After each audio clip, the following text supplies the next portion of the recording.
Okay, so we can start questions. I've realized here that questions are very, or at least where I've been. We can discuss, yeah, start. Hello once again, Ethar. My name is Karin Pipperson. I'm a Lindh Foundation, but first of all, we met earlier, but I want once again to congratulate you personally, your country. We were truly excited when things started. And I never heard people talk about the problem. Can you explain this to me? Okay, so the first part about being a journalism. I think one of the hardest things during this period was to be objective. Where, am I a journalist and when am I an Egyptian? When am I just stating the facts and when am I giving my opinion? And especially with social media, because, whether you're tweeting, you're on Facebook, you're much less beholden to, rules of an organization, a news organization. So where do the lines between being a journalist and between being a citizen were blurred. And I think this is very much something anyone who uses social media now, whether, as a journalist, even a citizen journalist. Citizen journalists have less of course, responsibility. But it was very hard for me, when you're, like, for example, I had a friend of mine, a really good friend of mine, he was shot and he lost his eye, and he's only 29, and he's very young, and I've talked about him here just because his story was because he's really, he's really young. He just came back from Harvard, he's still studying, and he's not, poor or oppressed. He was one of those Egyptians who would come from very good families, but who revolted because he believed, that the people have a right. And this is always something I think is interesting, is that if you're still focused very much on, how do I live day by day, it's very hard for you to actually, think of like Malcolm X was talking, about democracy isn't you can't really tell someone, oh, look, this is the constitution and this is what you have to do and this is what a political party, if they're still like, I'm standing in line for 6 hours to get bread to feed my children. So again, as a journalist, but when this happened to my friend, it's very hard to be like, oh, but we don't know, maybe it wasn't really Mubarak, maybe it was someone else, maybe, it's hard for you to give the other side, or what state TV is saying. It's very hard for you when you have such strong emotions. So I think this was the hardest part.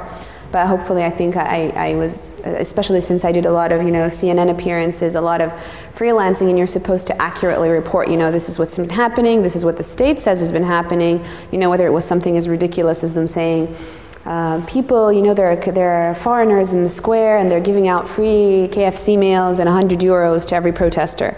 You still have to say that. You still have to say that that the government is saying that this isn't, purely Egyptians, that there are foreign infiltrators, whether it was, the Muslim Brotherhood or Hamas or Israel or the US or, even a comic was like Darth Vader, Star Wars. Whoever, you have to give the other side. And I think that was the hard part about being a journalist. You mean before, like as a journalist, I never actually covered the political beat before the revolution, just because it was always such a stagnant, never changing. It was just, you can literally look at headlines 20 years ago and they're the same headlines. There were headlines that are the same from state TV. It's always, the front page is always Mubarak and whoever he's meeting, whether that's the picture of this day. So I never covered politics because as a journalist, I wanted to, whether it's being, a fourth power, whether it's, reporting the truth, I wanted to shed light on issues. We have so many problems in Egypt, the medical system, the educational system, the political system, everything. We have so many problems, every single aspect of society. So I reported on social issues. I was very much a reporter that discussed, problems. Even things I'm a features reporter, so topics like, for example, we have 5% of our societies over the age of 60 now, but in 10 years, that's going to quadruple. So what's going to happen to all these people? We don't even have a pension system. 40 years ago, people died before they reached retirement age. So the government didn't actually need to create any kind of system because people died. So why would we have pensions? But what are you going to do with all these people before?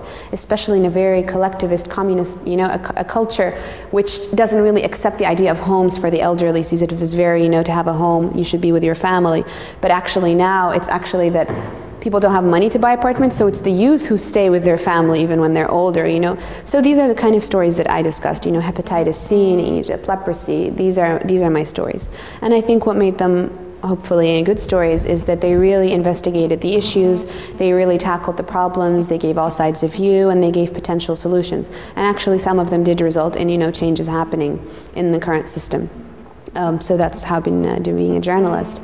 But definitely now, obviously, politics is very much something that, because it's changing so rapidly, and because, you know, there was never any kind of political system that actually, you know, a couple of years ago, we had 34 constitutional amendments passed in like 48 hours. And no one even knew what they were. It was just like, wake up, oh, we have amendments, please go vote. And then 2 days later, they all passed, all the amendments, with like, and everyone voted. And these amendments basically changed the political structure in a way which basically it meant that the only person who would be able to be president was the president's son. But, you know, they just passed. So to actually, there's so much awareness that needs to happen, because no one really, there was this, this kind of answers your second question, why no one talked? Because first, there's this huge political apathy, you know, it's just never going to change, this fatalism. And this actually ties in perhaps a little bit to the culture, where religion is used in a negative sense, you know, believing in destiny, that everything is destined to come. People then say, oh, you know, it's destiny. If it doesn't happen, it doesn't happen, not realizing, you know, that destiny and free will, it's a different thing, you know, it's fatalism, you know, like, oh, if it's meant to be, inshallah, it'll happen, you know, very much a kind of, let's just do it, it'll happen, but not the actually, you have to get up and actually, you know, go to work in order to make money. It can't just come to you like, just because, you know, God wills it. So there was political apathy, definitely, because people, you know, it's just never going to happen. There was the fear, but also, again, what's perhaps different is, you know, the economic situation, you know, very much your exposure to the world. You know, a lot of people forget that Egypt isn't Cairo, you know, that Cairo only represents, and I gave this example a while ago, that even during the Ashram Sharaf, which you saw the Prime Minister in Tahrir, this was the second day, the day before, the Prime Minister that had been appointed by Mubarak had been forced to resign, Ahmed Shafiq. So after I went to this protest, I went to Ahmed Shafiq's house, and there was a protest there. So I was talking to one of the women, I'm like, so why do you like him? He was appointed by Mubarak. Do you feel that, you know, why are you supporting him? She's like, no, I hate him. I'm only here because I'm protesting against the dictatorship in Tahrir, who are speaking for all of us. So if you go out of the city, it's very different. You know, even the constitutional amendments that passed in Cairo and Alexandria, which are the main cities, you'll find that it was almost a 50-50% yes to no. But if you go out into rural areas, it's almost 90% yes, the people who voted. And they don't really understand what it means or the ramifications. There's no real need, you know, to talk. You talk to these people and you're like, so, you know, what do you think of Article 2? They're like, what are you talking about? You know, I don't care. You know, I just focusing on my day-to-day life. So the poverty, you know, the apathy, and again, the fatalism. You know, I definitely believe the people who had the luxury to discuss politics were the people who don't care, because their lives were good. You know, in our society, unfortunately, social class and your political were kind of tied. You know, the higher up you were on the kind of social scale, the more like corruption was very ingrained, so you would have a good political, so you live a good life. So the people who are at luxury to indulge in, you know, politics and, you know, these kind of discussions were people who were benefiting from the system, so they didn't really need to change. And they were the people who were very much, you know, pro, even if they weren't pro Mubarak, they were pro like a normal life, because their lives were good.